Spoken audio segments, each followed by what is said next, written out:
पास calculator है? Calculator everyone? ठीक है, हमको लगेगा। So today we are going to start last chapter of your FYBCom semester 2. Name is Accounting from Incomplete Records. ये आपके syllabus का वैसे तो पहला चैप्टर है, बट हम इसको आखिरी में पढ़ रहे हैं। अभी तक हमने क्या क्या कवर कर लिया? हमने कंसाइनमेंट पढ़ लिया, हमने ब्रांच अकाउंटिंग पढ़ लिया और हमने फायर इंश्योरेंस कंप्लीट किया। तीनों की तीनों चैप्टर की वीडियोस अपलोडेड है। आप जब रिवीजन करने बैठो और आप कहीं पे अटको और मैं अवेलेबल नहीं हूँ तो आप वीडियो की हेल्प ले सकते हो। लेकिन इंपॉर्टेंट क्या है, प्रैक्टिस करते रहना, वरना पेपर तक भूल जाओगे। पेपर कब है पता चला? अभी नोटिस आई है, आपके पेपर 18 मई से स्टार्ट हो जाएंगे, यानी आपके पास पढ़ने के लिए बहुत समय है और भूलने के लिए भी बहुत समय है। अगर नहीं पढ़ा तो सब भूल जाओगे, ठीक है। एक भी लेक्चर रिवीजन नहीं होगा, बिकॉज वीडियो रिकॉर्ड हो रहा है। आज का जो चैप्टर है, कहीं ना कहीं मैं आपको बोलूंगा ये आपको पहले से आता है। नाम नया है लेकिन काम वही है जो आपने पहले किया हुआ है। सर नाम नया कैसे है? नाम नया क्यों है? बिकॉज आपने ये नाम कभी सुना नहीं पहले, अकाउंटिंग फ्रॉम इनकम्प्लीट रिकॉर्ड। लेकिन आपने फाइनल अकाउंट सुना है? इस चैप्टर के अंदर हम पूरा के पूरा फाइनल अकाउंट करने वाले हैं, और फाइनल अकाउंट को कंप्लीट रिकॉर्ड कहा जाता है। क्या कहा जाता है? Final account is your complete record. तो हमारे सम्स में जो इंफॉर्मेशन होगी वो क्या होगी? तो हम इनकम्प्लीट रिकॉर्ड को जब कंप्लीट करेंगे, it's become final account. Sir ये इनकम्प्लीट रिकॉर्ड क्यों है? क्लास 11th में आपकी बुक में एक चैप्टर था सिंगल एंट्री सिस्टम, अगर आपको याद होगा तो। सिंगल एंट्री सिस्टम हम क्या करते थे, एक सोल ट्रेडर की इंफॉर्मेशन हमें दी जाती थी। किसकी दी जाती थी?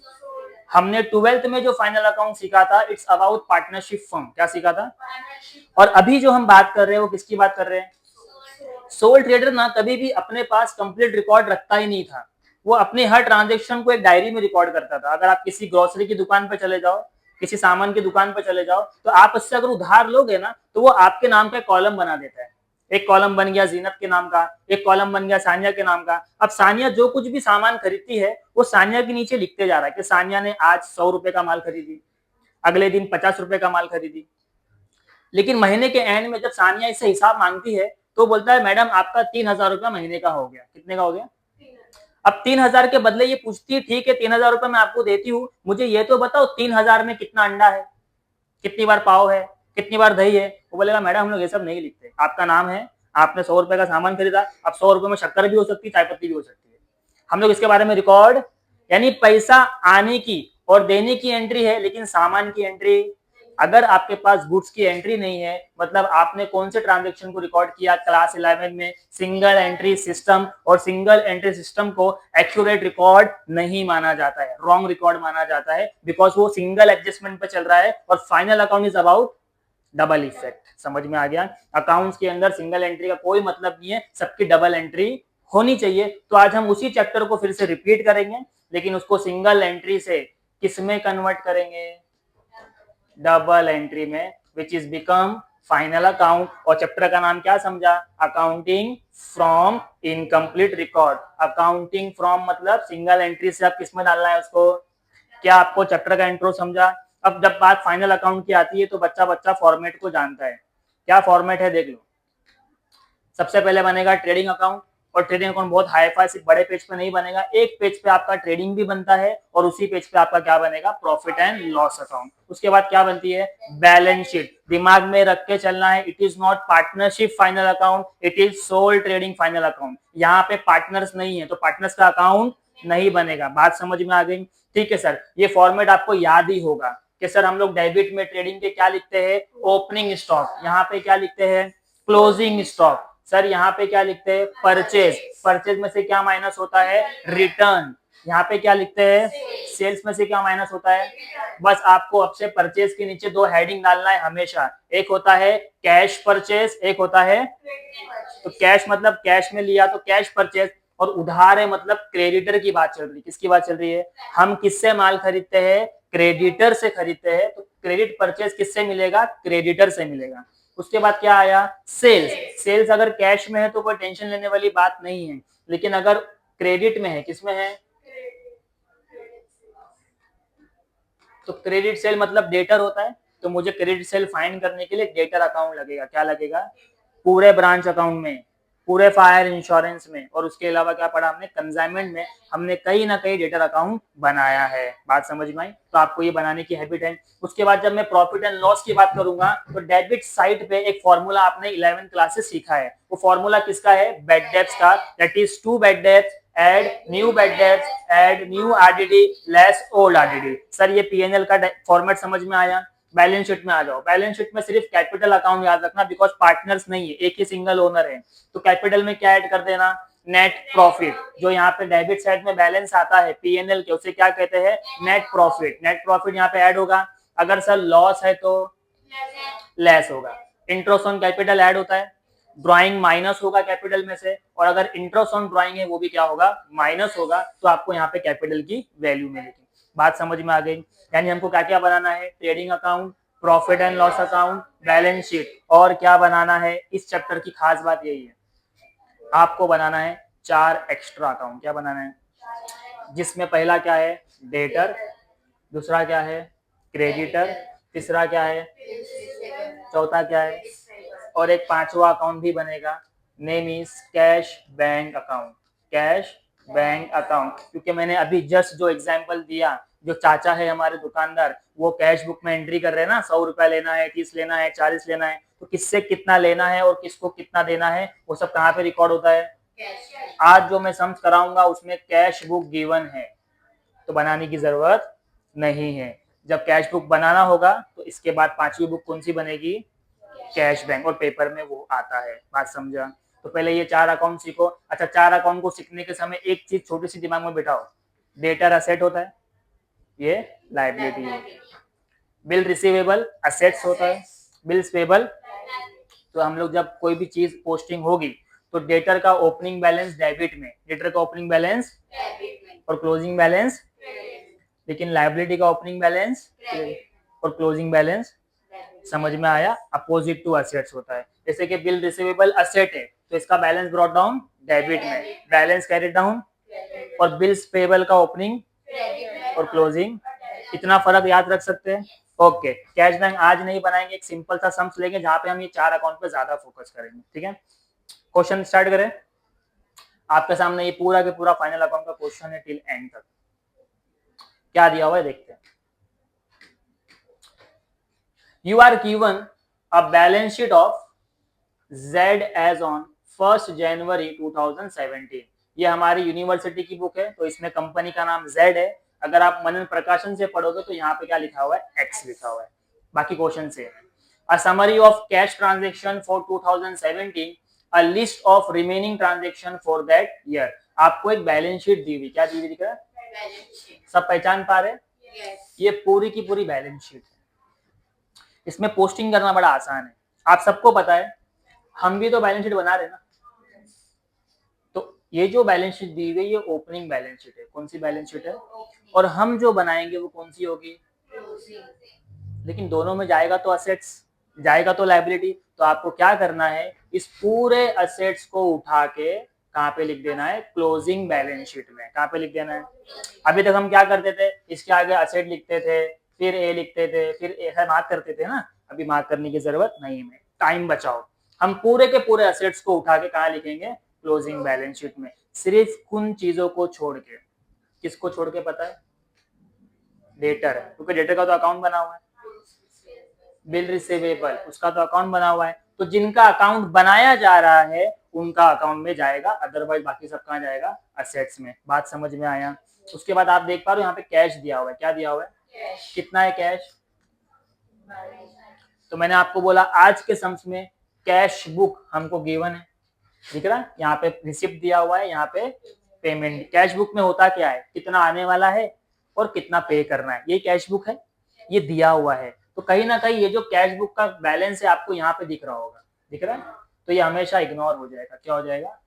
क्योंकि हमने उसको यूज कर लिया, इतना पैसा मिलना था असेट्स में और मिल गया, तो क्या करेंगे? उसको इग्नोर करेंगे।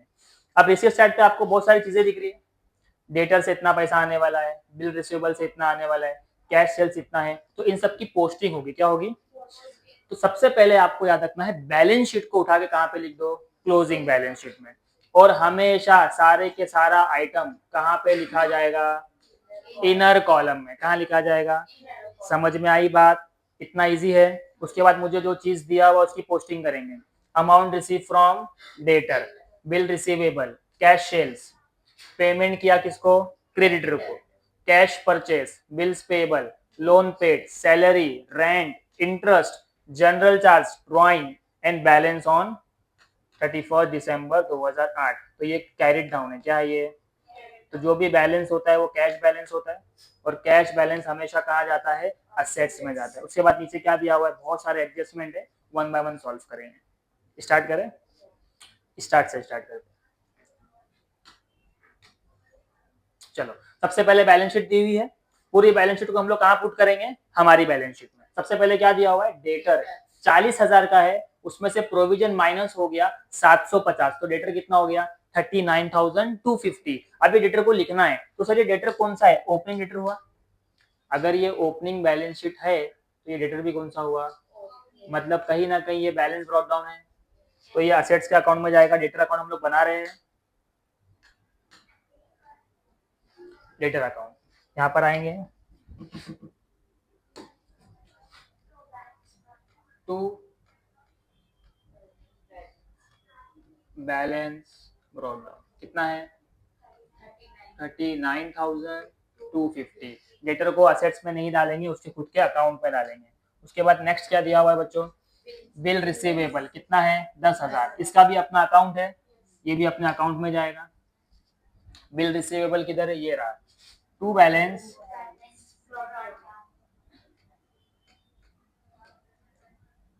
अमाउंट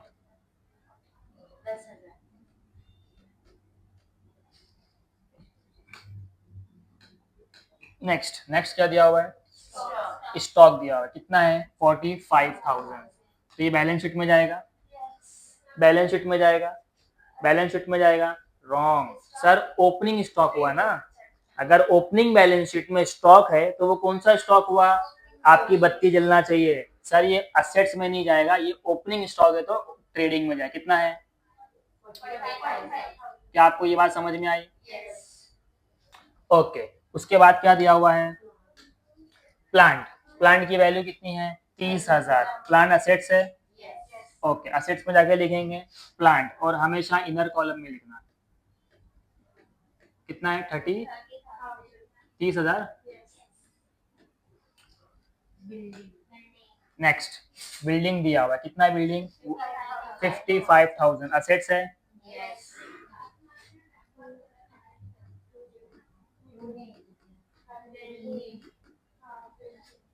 55,000।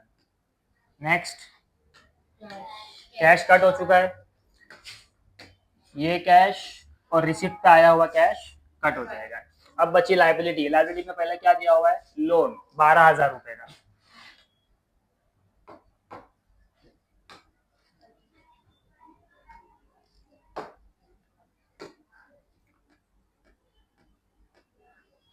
अंदर लिखेंगे।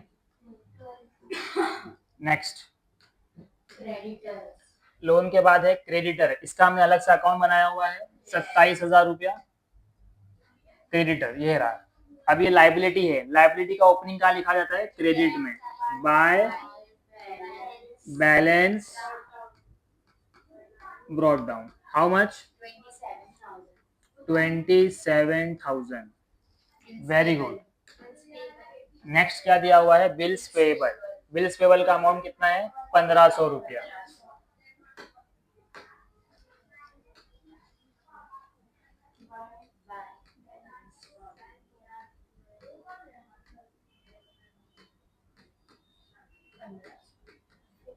$1,500।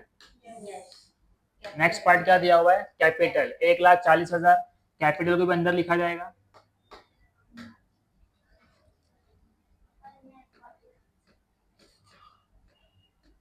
डन। यहाँ पे किसी को डाउट है? पूरी की पूरी बैलेंस शीट को उठा के पोस्ट कर दो, असेट्स में ही जाएगा, असेट्स सारे लाइबिलिटी में जाएंगे। 4 अकाउंट हम बना के चल रहे, debtor, creditor, bills payable, bill receivable, उनका उनके अकाउंट में जाएगा। अब रिसीव बुक पर किस पर आ जाओ। सबसे पहले कैश कट हो चुका है, फिर क्या दिया है? Amount receive from debtor. Debtor से पैसा मिला, तो डेटर अकाउंट आपने बनाया हुआ है। डेटर से जब पैसा मिलेगा तो डेबिट में लिखेंगे या क्रेडिट में लिखेंगे? तो आपको सिंपल सा लॉजिक दे रहा हूँ, ये पूरा के पूरा रिसिप्ट मतलब डेबिट, तो कहाँ जाएगा ये? क्रेडिट। इधर डेबिट है ना, तो ऑफ कोर्स सिंगल एंट्री है, एक एंट्री पास करके दिया है, इट इज सिंगल एंट्री, मुझे डबल इफेक्ट पे जाना है। सिंगल एंट्री मतलब रिसिप्ट आ गया है, एक इफेक्ट रेडी है, क्वेश्चन ने दे दिया है, सेकंड इफेक्ट कहाँ जाएगा? क्रेडिट में ना। बात समझ में आ रही है? अभी ये पूरा के पूरा क्या है?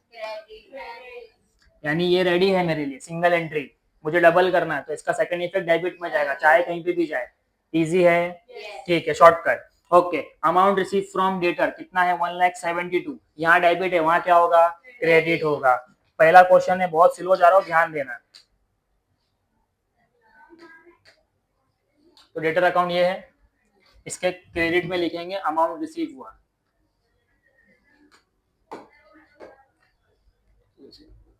बाय कैश लिख दो 1,72,000।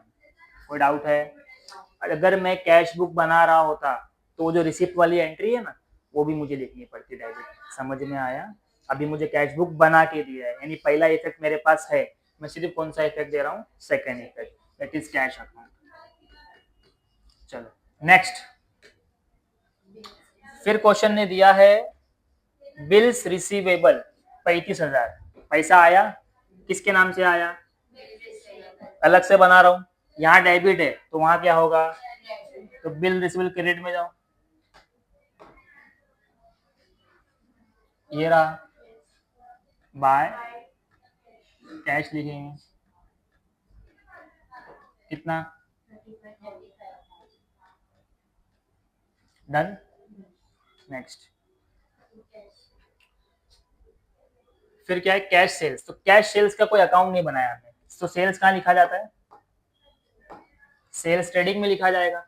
इधर मैंने लिखा है कैश सेल्स क्रेडिट सेल्स, तो सेल्स कितना है? कैश 24,500। डन। नेक्स्ट, ये पूरा हो गया। अब इस पे आ जाओ, पेमेंट साइड है, पेमेंट साइड मतलब क्रेडिट, तो अब जो भी इफेक्ट जाएगा वो कहाँ जाएगा? डेबिट में। पेमेंट टू क्रेडिटर 1,10,000, तो कहाँ जाएगा? क्रेडिटर अकाउंट में जाएगा, ये रहा।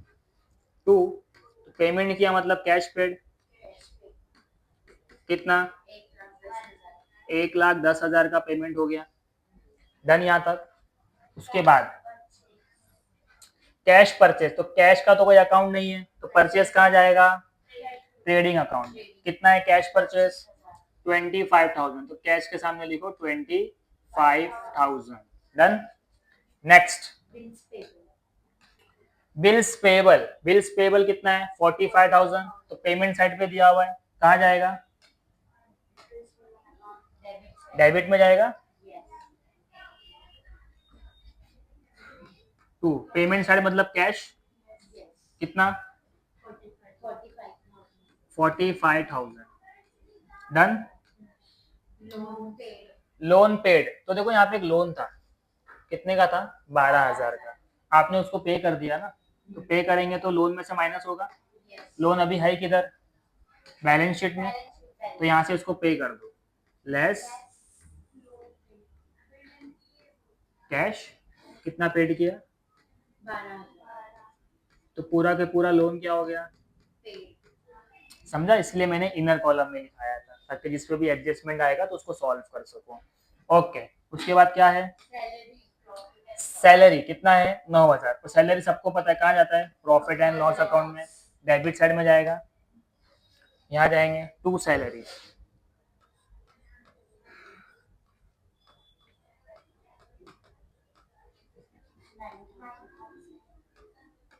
कोई स्टार नहीं है इसके ऊपर। नेक्स्ट, सैलरी के बाद है रेंट, कितना है? 6,000। रेंट भी कहाँ जाता है? प्रॉफिट एंड लॉस अकाउंट में, टू रेंट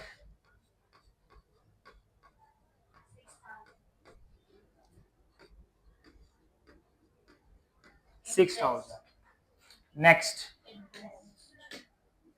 इंटरेस्ट। इंटरेस्ट भी कहाँ जाता है? प्रॉफिट एंड लॉस में। कितना इंटरेस्ट है? 450।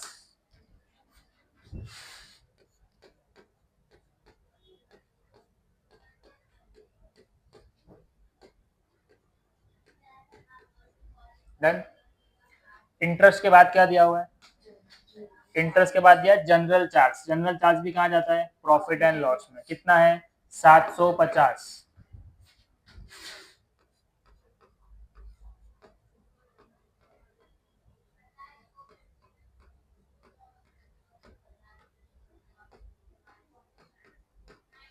डन। सलमा बेटा नींद आ रही है? तकिया वगैरह तू आ गया, थोड़ा आ गया, टेका छोड़, एकदम आ गया। मर्द की बच्ची बन, मर्द की बच्ची। मर्द नहीं बनना, मर्द की बच्ची बनना है, ठीक है? ओके। इसके बाद क्या है? Drawing. Drawing less from capital. तो बताओ ड्राइंग कितना है? 15,500। इसको बाद में माइनस कर देंगे। जो भी अमाउंट माइनस होता है हमेशा ब्रैकेट में लिखा जाएगा, ठीक है? उसके बाद क्या दिया हुआ है ड्राइंग के बाद? बैलेंस कितना है? 9050। ये मेरा कैश बैलेंस हो गया और मैं उसको हमेशा यहाँ पे लिखता हूँ, कैश बैलेंस 905। यहाँ तक किसी को डाउट है? बैलेंस शीट को उठा के बैलेंस शीट में डालो, चार चीजों को छोड़ के, debtor, creditor, bill receivable, bills payable, वो अपने अकाउंट में जाएंगे। रिसिप्ट साइड की सिंगल एंट्री दी थी, मैंने डबल एंट्री दिया। रिसिप्ट होता है डेबिट, सेकंड इफेक्ट हमने कौन सा दिया? क्रेडिट। पेमेंट होता है क्रेडिट, सेकंड इफेक्ट हमने कौन सा दिया? इजी था।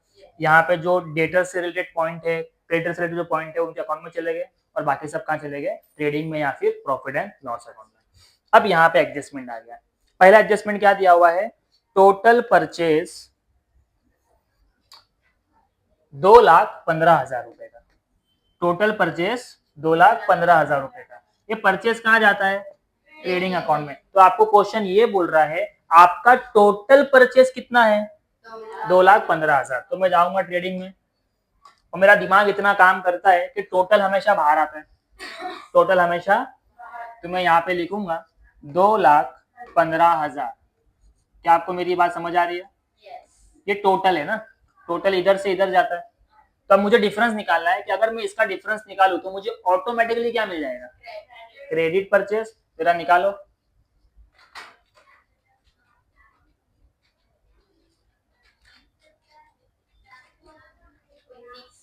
1,90,000। तो आपका जो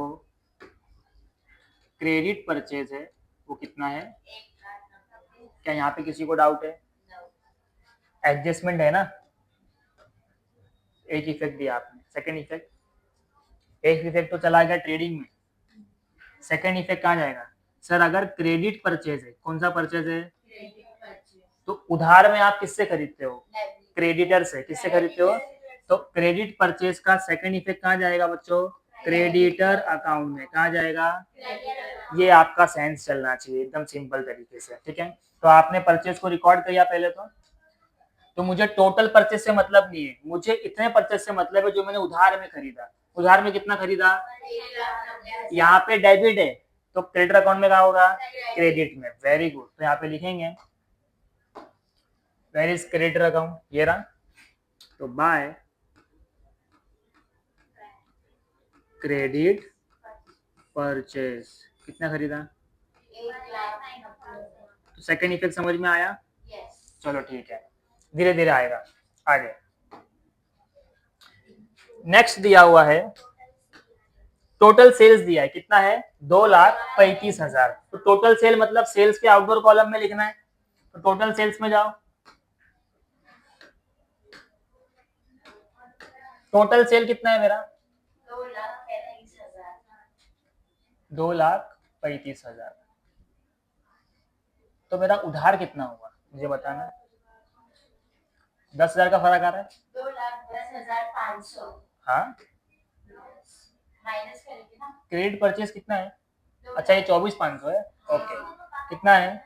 2,10,500। हाँ, हम लोग इसको बाहर लिख रहे हैं बिकॉज मैंने फॉर्मूला आगे लिखा है ना। अगर रिटर्न आया सम्स में तो रिटर्न यहाँ से माइनस होगा। वैसे इसको भी आप यहाँ लिख सकते थे, रिटर्न आने के बाद माइनस होके बाहर जाएगा।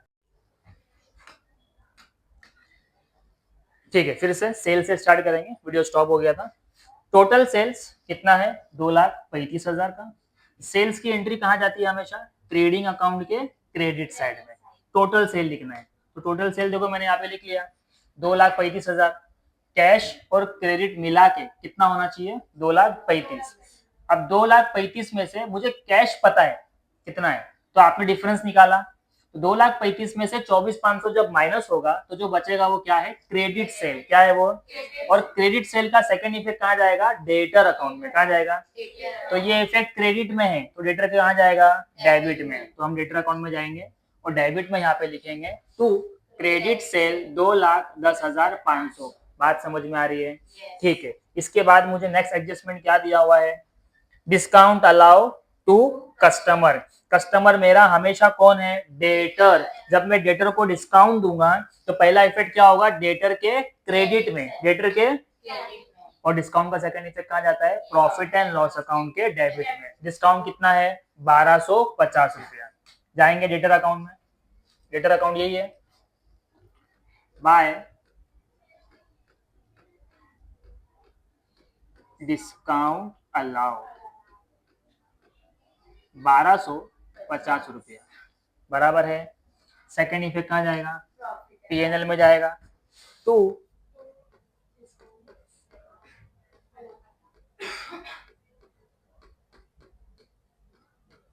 कितना है? 1,250 रुपया। डबल इफेक्ट समझ में आ रहा है? Okay, that is double entry. Next,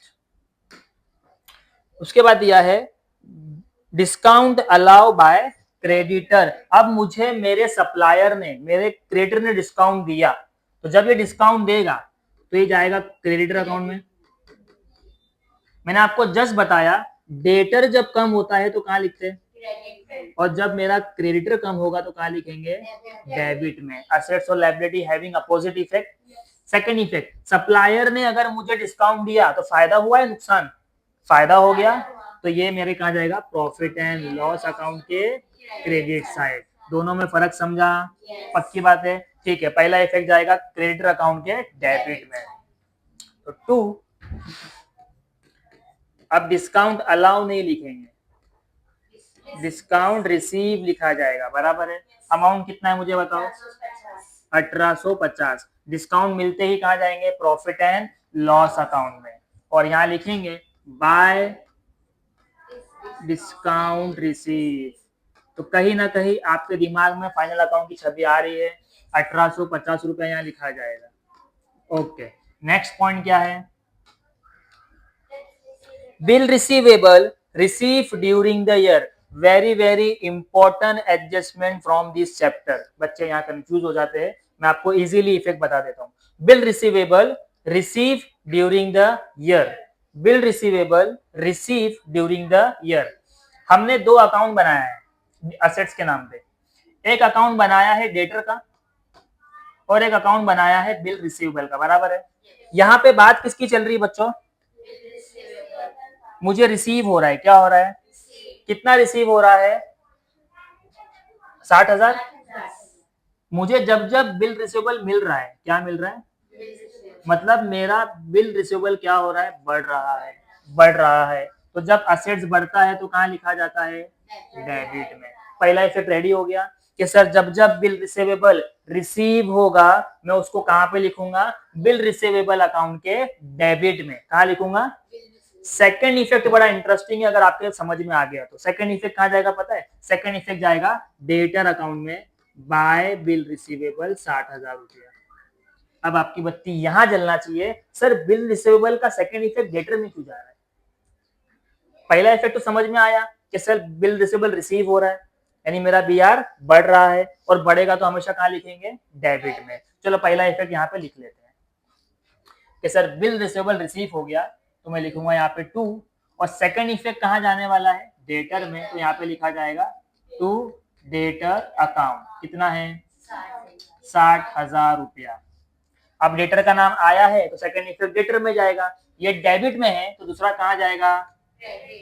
bye bill receivable 60,000। अब यहाँ समझने वाली बात है कि सर पहला इफेक्ट समझ में आ गया, बिल रिसीवेबल रिसीव हो रहा है, तो जब जब असेट्स बढ़ता है डेबिट में और जब जब असेट गिरता है क्रेडिट में। जब जब असेट बढ़ता है डेबिट से और जब जब असेट गिरता है क्रेडिट में। जब जब लाइबिलिटी बढ़ती है क्रेडिट से, और जब जब गिरती है, लाइबिलिटी का रूल उल्टा है, जब जब बढ़ती है क्रेडिट से और जब गिरती है तो डेबिट से।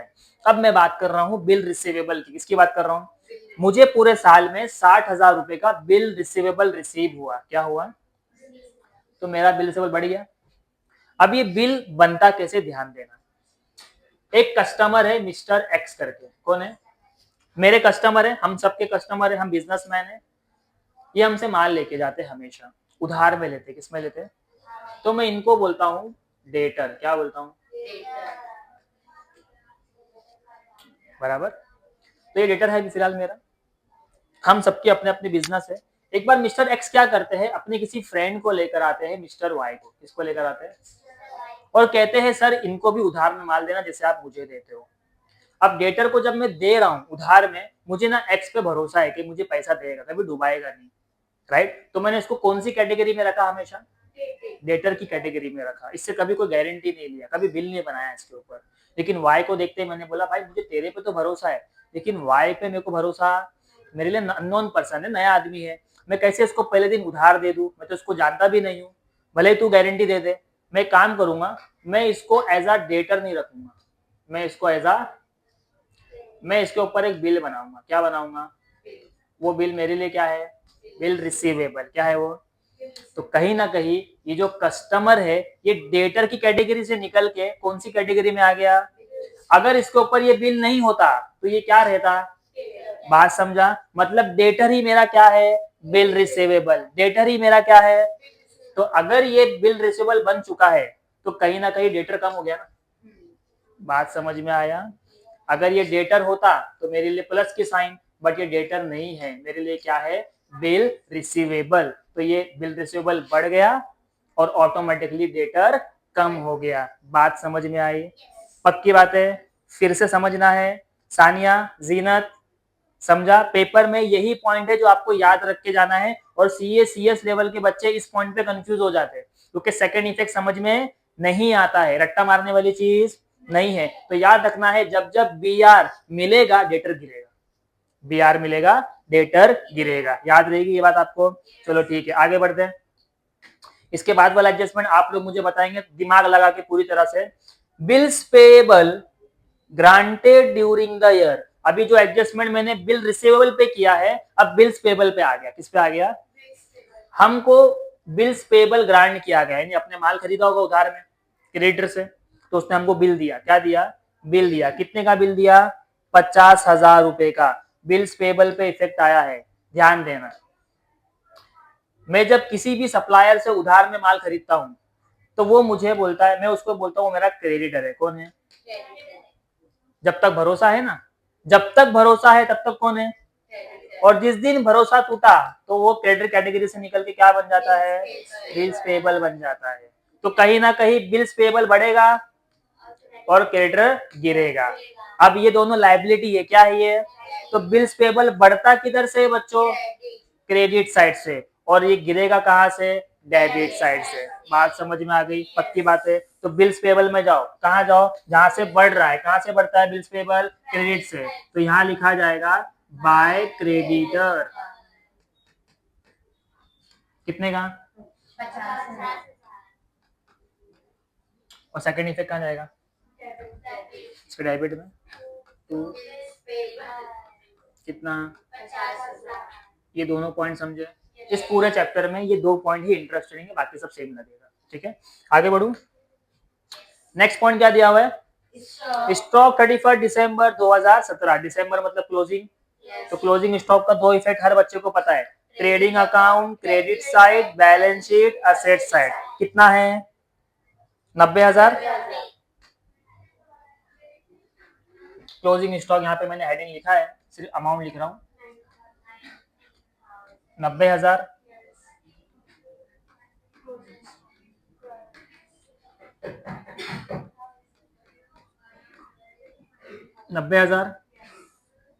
Moving ahead.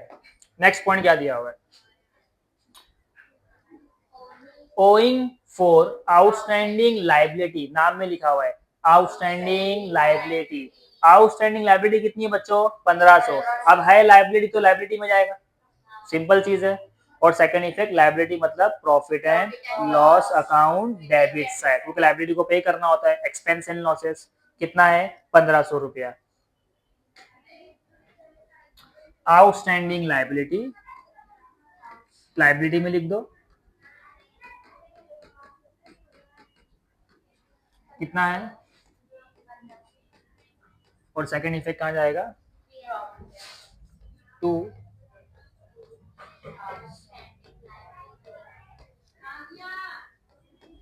1500 बराबर है। ओके, अगले पॉइंट पे आ जाओ। नेक्स्ट पॉइंट क्या दिया हुआ है? Commission earn by the firm but not receive. Not receive मतलब आउटस्टैंडिंग, नॉट रिसीव का मतलब भी क्या है? तो यहाँ पे लाइबिलिटी आउटस्टैंडिंग थी, यहाँ पे असेट्स आउटस्टैंडिंग हो गया। ओके, तो पहला इफेक्ट कहाँ जाएगा? असेट्स में, और second effect profit and loss account के क्रेडिट साइड में। ये आपको पता है, इनकम हमेशा क्रेडिट होती है। ओके, असेट्स में जाके लिखेंगे आउटस्टैंडिंग कमीशन,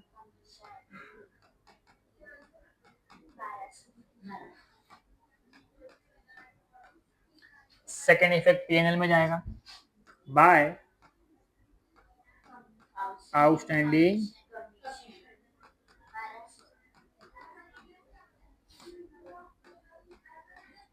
$1200। नेक्स्ट, उसके बाद कुछ बचा है? Provide 5% reserve for doubtful debts and 2.5% for discount on letter and depreciate building by 2.5% and plant by 5% per annum. You are required to prepare trading account, profit and loss account and balance sheet from above date। यानी यहाँ पे ऐसा नहीं बोला debtor भी बनाओ, creditor भी बनाओ, बट हमको हमेशा उसको बनाना है। याद रहेगा ये चीज, पक्की बात है? ठीक है, ओके। तो हम लोग अभी फिलहाल के लिए आरडी वाले पॉइंट को इग्नोर करते हैं और डिस्काउंट वाले पॉइंट को इग्नोर करते हैं, बिकॉज दोनों के दोनों लेटर पे आएंगे। हम आगे जाते हैं डेप्रिसिएशन पे। किस पे जाते हैं? कितना परसेंट बोला है? 2.5%। किस पे बोला है? बिल्डिंग पे। निकालो जरा बिल्डिंग पे 2.5%। कैलसी आपके पास कितना आया? 2.5%। बिल्डिंग के ऊपर 2.5% निकालना है, लेस depreciation 2.5%। How much?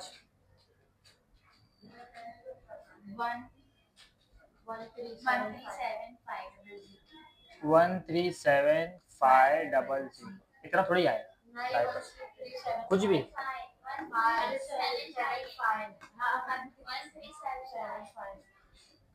कैलसी हो के भी कुछ भी चिपका रहे हो मेरे। चलो, पसंद नहीं था भाई उसमें। 55,000 में से 1375 माइनस करो, 53,625। डेप्रिसिएशन का सेकेंड इफेक्ट कहाँ जाता है बच्चों? एफवाई बीकॉम के सेम 1 में भी आपने फाइनल अकाउंट किया है, मैन्युफैक्चरिंग फाइनल अकाउंट अभी किए हैं, ऐसा नहीं कि पुराने जमाने। पीएनएल के डेबिट में जाता है। बहुत ज्यादा गए गुजरे बच्चे आप लोग। तो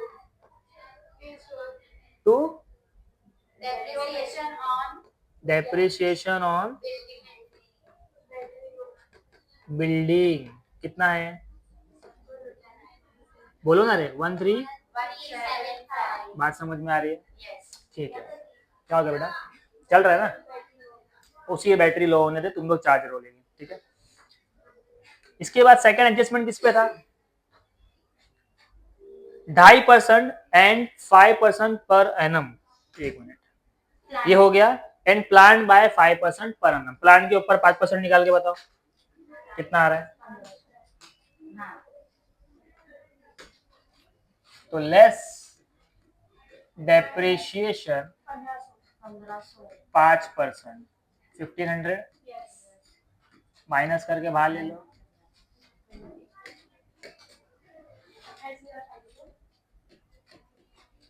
सेकंड इफेक्ट कहाँ जाएगा इसका भी, प्रॉफिट एंड लॉस में। तो 2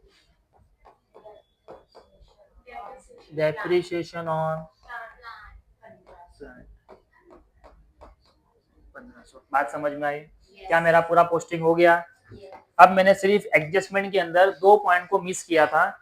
एक था रिजर्व फॉर डाउटफुल डेट्स, कहाँ गया वो, ये था 5%, और उसी के साथ उस पे क्या था, 2.5% डिस्काउंट था। सर आपने इग्नोर क्यों किया? मैंने इग्नोर इसलिए किया है बिकॉज ये परसेंटेज निकालने के लिए मेरे पास डेटर कहाँ है, I don't have debtor amount. जैसे मेरे पास प्लांट था तो मैंने 5% निकाला, मेरे पास बिल्डिंग था मैंने उस पर 2.5% निकाला, लेकिन डेटर है क्या? तो मुझे अभी डेटर को फाइंड करना है और वो मिलेगा इन एक्स्ट्रा अकाउंट को क्लोज करके। बात समझ में आया? तो जल्दी से इन सारे अकाउंट को क्लोज करेंगे। तो ये साइड वाला प्लस करो और ये प्लस करो। मेरे ख्याल से ये बड़ा है, 2,33,200। हाँ तो ये बड़ा है। ये कितना है बोलो? 2,10,000, 2,49,000, 2,49,750। ये 2,49,000 बराबर है। इधर भी 2,49,750 माइनस करो इसमें से ये, तो आपको मिलेगा बाय बैलेंस कैरिड डाउन। कितना है? 16,550। ठीक है, करेक्शन देख लेना आप लोग, जो आप लोग बताएंगे मैं वही लिखने वाला हूँ। 16,550 इसको माइनस करने के बाद बचा, तो ये किसका बैलेंस है? डेटर का बैलेंस है, तो ये डेटर में चला जाएगा। डेटर बैलेंस शीट में होता है। तो यहाँ लिखेंगे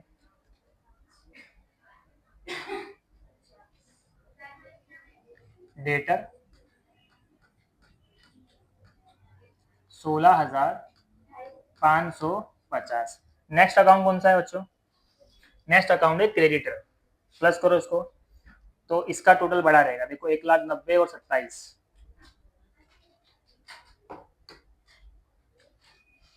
तो ये हो गया 2,17,000। तो जो बड़ा है दोनों तरफ माइनस होगा। 2,17,000 में से ये माइनस करो तो मिलेगा 2 बैलेंस कैरी डाउन।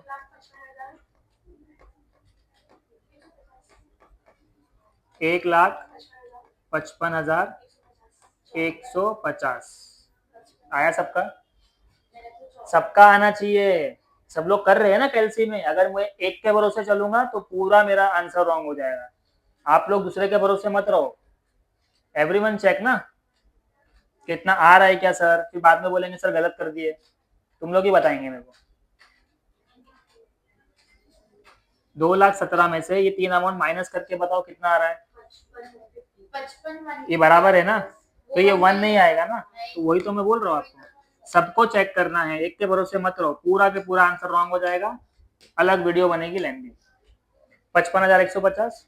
अभी ये किसका बैलेंस है? क्रेडिटर का। तो ये कहाँ जाना चाहिए बोलो ना रे? क्रेडिटर लाइबिलिटी में जाती है ना। इधर क्या होता है? घर पे बुला रही उसको।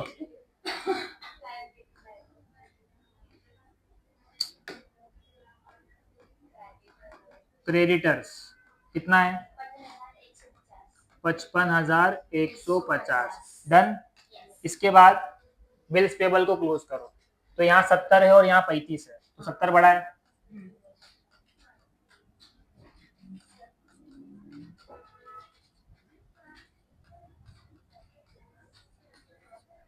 By balance carried down.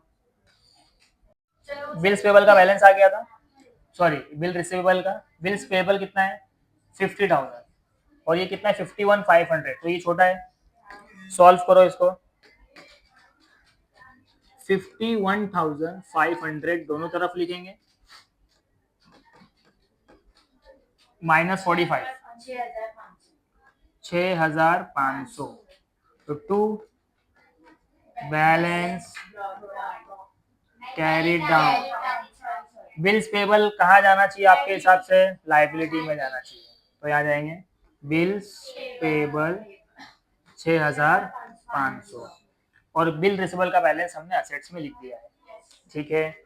अब मेरा एक एडजस्टमेंट बचा था सिर्फ और सिर्फ डेटर की वजह से, और वो था ये, इसमें से पहले माइनस होगा, लेस आरडीडी बराबर है कितना परसेंट आरडीडी है क्वेश्चन में,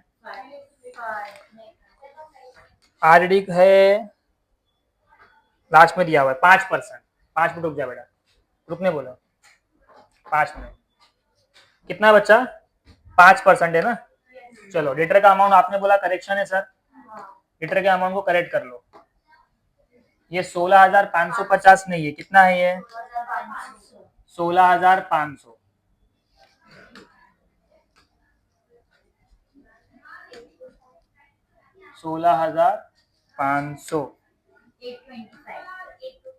इस पे 5% निकाला आपने, 5% कितना आया बच्चों 825, माइनस करके बताओ कितना आ रहा है 15,675। मैंने इसको नीचे क्यों लिखा, बिकॉज इसमें से अब क्या माइनस होगा डिस्काउंट, तो लेस, और डिस्काउंट कितना है 2.5%, 15,675 कितना है 6,7 राउंड ऑफ करके बता ना, 15,678 क्या पढ़ रहे तुम लोग कसम से, 15,678 ऐसा बोल रहे, तेरे बोलने में मजा नहीं आया, 15,678 फिर भी कितना सारा हो गया, सेम आ गया ऐसा लग रहा है,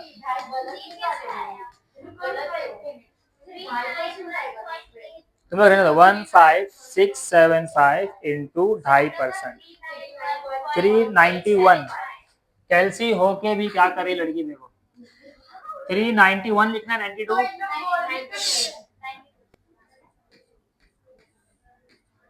ठीक है। आपके पास कैलकुलेटर है, आपका आंसर इतना तो सही आना चाहिए, 2.5% कितना निकालना है। चलो इसमें से इसको माइनस करके बताओ कितना आ रहा है, 15,675 माइनस 392, 15,283। अब ये दोनों का सेकंड इफेक्ट देना है, तो आरडीडी तो फॉर्मूले में चला गया, we have new RDD how much 825, ना क्वेश्चन में न्यू बेड डेप्थ है ना ओल्ड बेड डेप्थ है ना ओल्ड आरडीडी है, तो बाहर कितना आएगा, और डिस्काउंट का इफेक्ट हमेशा अलग दिया गया है, बचपन से पढ़ रहे हो, तो 2 डिस्काउंट ऑन डेटर, कितना डिस्काउंट दिया डेटर को 392, एडजस्टमेंट खत्म, सम्स खत्म, very very part of the final account. क्या इंपॉर्टेंट था कि सर एक तो क्वेश्चन लेंदी है, और क्वेश्चन को पढ़ के ये याद होना चाहिए कि बैलेंस शीट का इफेक्ट क्या होता है, रिसिप्ट एंड पेमेंट का इफेक्ट क्या होता है, एडजस्टमेंट के इफेक्ट्स क्या होते हैं।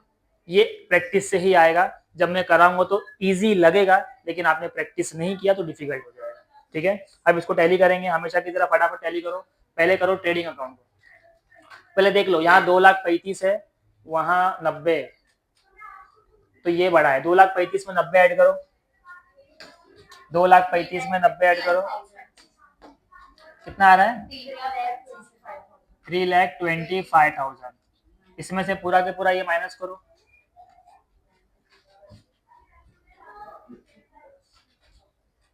255 है, 260,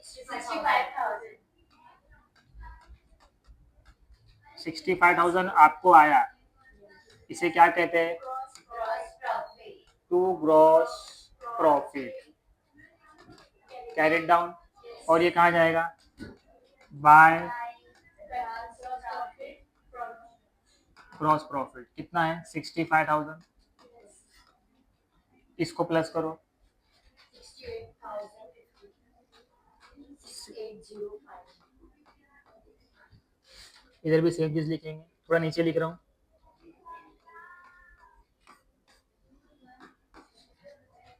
माइनस करके बताओ कितना आ रहा है, आराम आराम से, 68,050 में से 825 माइनस करो, 9,000 माइनस करो, फिर 6,000 माइनस करो, 450 माइनस करो, 750 माइनस करो, 1250, 1500, 1375, ये देख भी सकती है, मैं तो ऐसे ही बोल रहा हूँ। 1500, 392 कितना आ रहा है? 45,000 that is become net profit, और प्रॉफिट को कैपिटल में ऐड किया जाता है। 45,008, no interest on capital, no interest on prime, इन दोनों को प्लस करो और माइनस 15,500 करो। 1,40,000, 1,69,500 इतना ही आ रहा है माइनस करने पे। रॉन्ग है ना फिर, ये 8 है ना, तो आपका आंसर 1,40,000 माइनस 45,008 रुपया है ना, वो 8 नहीं लिखे तुम लोग ने, तो ये आएगा 79,492 बराबर है। 79,492 आया सबका इतना। अब बैलेंस शीट का टोटल ले लो, सेम होना चाहिए। कैलसी दो मुझे, तुम लोग रहने दो। 79,492 प्लस 1500 प्लस 55,150 प्लस 6,500, तो मेरा बैलेंस शीट का टोटल आ रहा है 1,42,642। एक मिनट ना, बोलो कौन सा गलत है? कैपिटल, एक मिनट, 1,40,000 है, प्लस किया 45,008, फिर माइनस करेंगे 15,500, तो आ रहा है 1,69,508। सबका इतना आ रहा है। ओके, ए ठीक है बेटा, ठीक, मेरी गलती बस। 1,69,508, इसमें प्लस कर लो 1500, 55,150, 6,500, तो टोटल चेंज हो गया 232,658। अब इसको टैली करके चेक करेंगे इतना हो रहा है क्या। तो less 28,500 less 53,625 less 152,83 less 35,000 less 1,200 less 90,000 और less 9050, it become tally 232,658। Easy. तो फाइनल अकाउंट एक ऐसा चैप्टर है जहां पे पोस्टिंग के मार्क्स अच्छे खासे मिल जाते हैं। टैली करने के लिए आपको कैलसी सही चलाने आनी चाहिए, बात इतनी सी है। ठीक है, ओके, कॉपी करो इसको।